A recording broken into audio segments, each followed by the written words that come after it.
Recently I finished Red Dead Redemption 2. Loved it a lot, fantastic game, and after finishing the game, I had the itch to play the first one, and I just kinda assumed that the first game got a remaster for the PlayStation 4, so I went on the internet trying to find a copy of that to no avail because it does not exist, and then I find out that the game is locked behind PlayStation Now.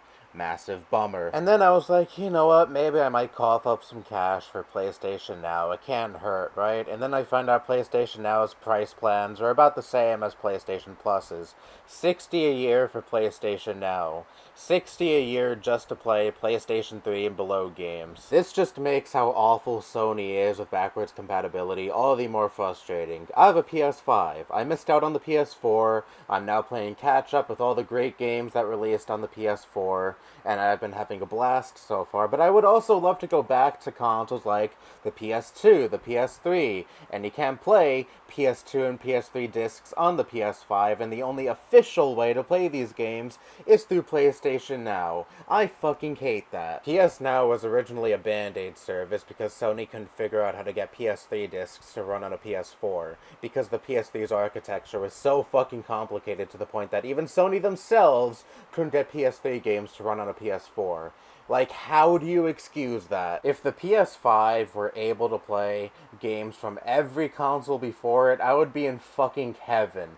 I would love to play PS2, PS3 games, hell, maybe even PS1 games. I love GameCube collecting, as I'm sure a lot of you know at this point, and I would love to also be able to collect games that were released on old PlayStation consoles. And I don't care about owning the original hardware like I do with the GameCube because, one, I simply don't have the room for it, and two, I don't have the same nostalgic attachment to consoles like the PS2 and the PS3 because I didn't grow up with those consoles like I did the GameCube, and also really the only reason I'm collecting GameCube games is because I had an actual GameCube lying around. But anyways, bottom line is, if the PS5 were compatible with PS3 and below games, it would be an absolute dream for me. I just really wish that paying for a subscription service wasn't the only fucking way to, officially at least, play these games on a PS5.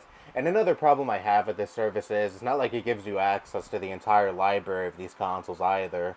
You only play the games that Sony handpicks for you, and don't get me wrong, PS Now still has a pretty hefty library of games, but still, let's say you have some nostalgia towards some more obscure PS2 or PS3 games that you would love to play on modern hardware and are not available on PS Now, but you're shit out of luck because the PS5 cannot play PS3 and below discs. Also, I've been hearing for a very long time now that PS Now has some pretty bad lag issues, but maybe Sony fixed this, so correct me if I'm wrong, but if this is a problem that still persists, then fucking wow, no way in hell am I paying $60 goddamn dollars to watch a fucking slideshow. If only Sony would follow the footsteps of Microsoft. The Xbox Series X allows you to play every game, or at least nearly every game, from the Xbox One, Xbox 360, and OG Xbox, and I really wish that the PS5 would do the same with PlayStation consoles. I really do not understand Sony's aversion to having their previous consoles' libraries readily available for their players. I mean, fuck, you had PlayStation CEO Jim Ryan a few years ago mocking people who still play old games and going like, old games? Who wants to still play those? I tried playing old games and I could not for the life of me understand why people would still want to play these games. Like, wow, way to be really detached from reality. He has since acknowledged the sheer stupidity of that statement, but unless any substantial change happens, I'm only going to take his retraction as just lip service. I don't know, maybe I'll just cough up the $9.99 per month just to play Red Dead 1 and then cancel when I'm done with the game, because I do really, really want to play that game, but I would be at least a little bit more forgiving with PlayStation Now if it wasn't 60 a goddamn year just to play these old games. If it was 20 a year, I don't know, maybe that's a little too forgiving for Sony. Or even 30 a year, I would still be like, yeah, subscription service to play these old games. I'd rather just buy the discs used for dirt cheap. But beyond that, 30 a year, that's reasonable. A lot more reasonable than 60 a goddamn year, the same price it costs to pay for PS Plus every year. Get the fuck out of here. As much as I really wish that Sony would wake up when it comes to backwards compatibility, they won't. They absolutely won't. They've gone so long being so ass backwards when it comes to backwards compatibility. I really don't think they'll change at this point when it comes to this issue. I would love to be proven wrong, though. Please prove me wrong, Sony.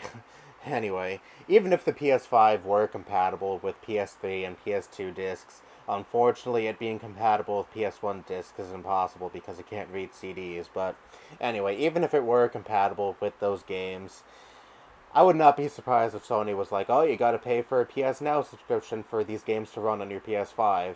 I would not be surprised at all if Sony was that slimy. But even if that scenario were to happen, oh god, imagine the mulch from the digital edition users. Holy shit.